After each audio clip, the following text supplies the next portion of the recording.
Jocelyn m'a contacté pour me faire lire les premières scènes en fait, de sa pièce, et puis j'ai accepté assez rapidement parce que ça me plaisait, et puis j'avais déjà vu 2-3 trucs qu'il avait fait et ça me plaisait bien.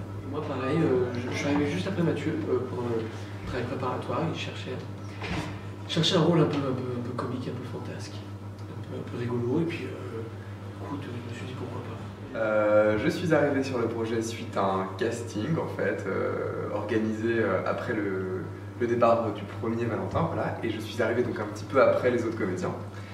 Voilà, une très bonne intégration, une très bonne voilà, entrée en matière dans le milieu du théâtre grâce à cette équipe.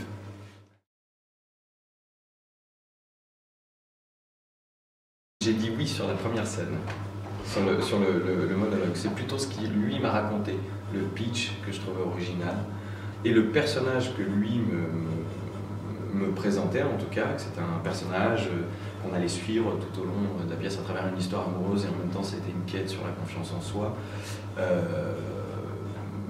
J'ai trouvé que c'était un beau challenge, et de la manière dont il me l'a raconté, ça faisait un peu pitch de cinéma, et du coup je me suis dit tiens, s'il arrive à retranscrire exactement ce qu'il m'a dit sur les planches, ça peut être un beau spectacle.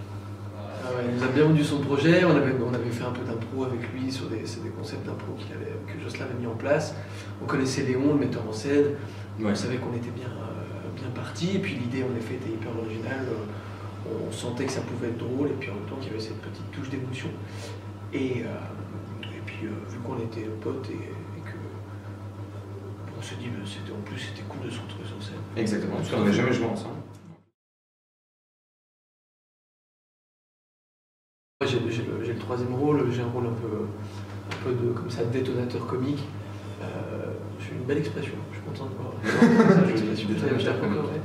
Et donc oui, donc il y avait un travail en accord avec Léon et Jocelyn, de travail de recherche, voilà quoi, puis d'aller creuser dans le personnage, mais tout en gardant quand même l'histoire et ses enjeux. Donc en tout cas moi, pour mon rôle, c'était assez agréable. Ils étaient à l'écoute de tout ce que je pouvais leur proposer. Et surtout de ce qu'ils ont refusé de prendre. Ils ont refusé beaucoup.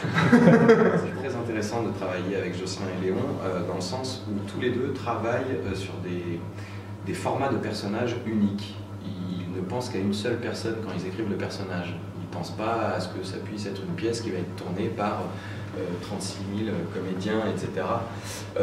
Donc du coup, le travail est forcément lié à l'acteur, la découverte du personnage, est-ce que le personnage va devenir, etc.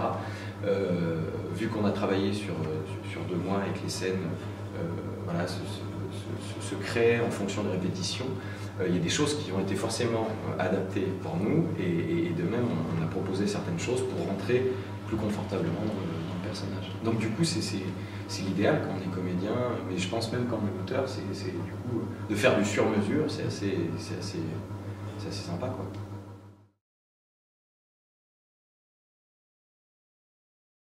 En fait, il y a des incidents comme ça, mais c'est vrai que sur toutes les pièces sur lesquelles j'ai joué, je crois que c'est celle où on improvise le moins. Oui, très respectueux.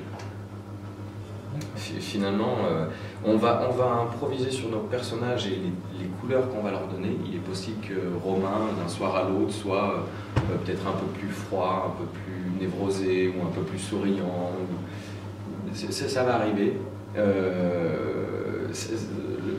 Après, on suit quand même l'évolution du personnage, mais la principale improvisation se fait là-dedans. Après, ça nous arrive des fois de rajouter des phrases, de machin, etc. Suite à un gag, on le relève ou on le relève pas. Ça arrive.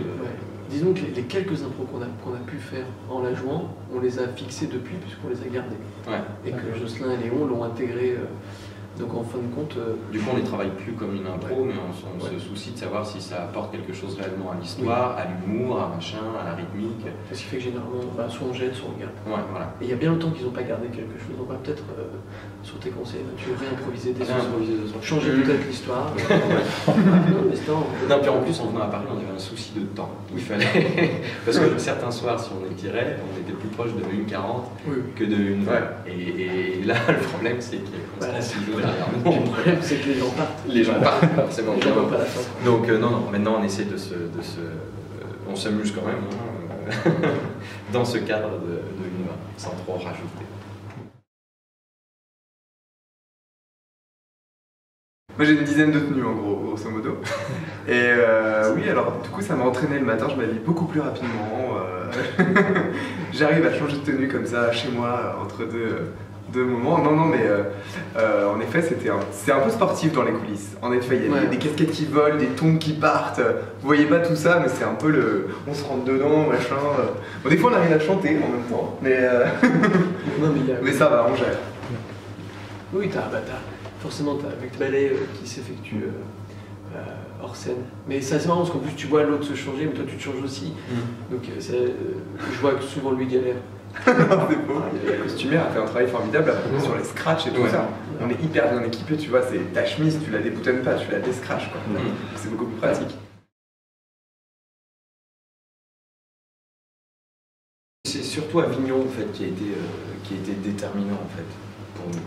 C'est de faire Avignon parce que c'est là que les producteurs et les tourneurs et les programmateurs viennent. Donc c'est vraiment là-bas que l'idée de l'amener à Paris s'est faite. Nous on avait dans la tête avec l'aide de certains amis d'organiser des showcases parisiens.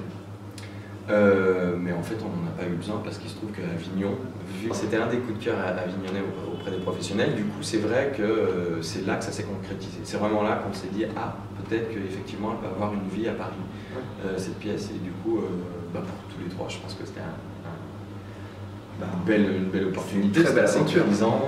Voilà. Paris, jouer à Paris c'est surtout pour une pièce qu'on a créée, parce que du coup on est là quand même depuis le début. C'est chouette de voir ce bébé évoluer et puis grandir, aller jusqu'à Paris. Quand tu crées une pièce en province, être produit ici, et puis produit ici, c'est surtout à la comédie ici, à la Comédie de Paris, on est très très fiers. Donc du coup, ouais, non, ça s'est fait un peu comme ça, mais c'est une belle histoire au final. On a un public varié, ça c'est dingue quoi. On est les premiers surpris et en même temps, du coup, les réactions publiques sont toujours agréables à découvrir, à vivre sur scène.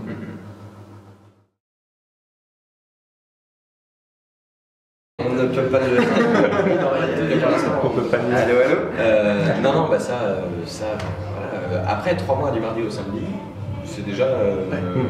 Mais bon, venez à fond et puis on fera plaisir à Mathieu. Voilà, aussi, on re-signe jusqu'au mois de juillet. Ouais.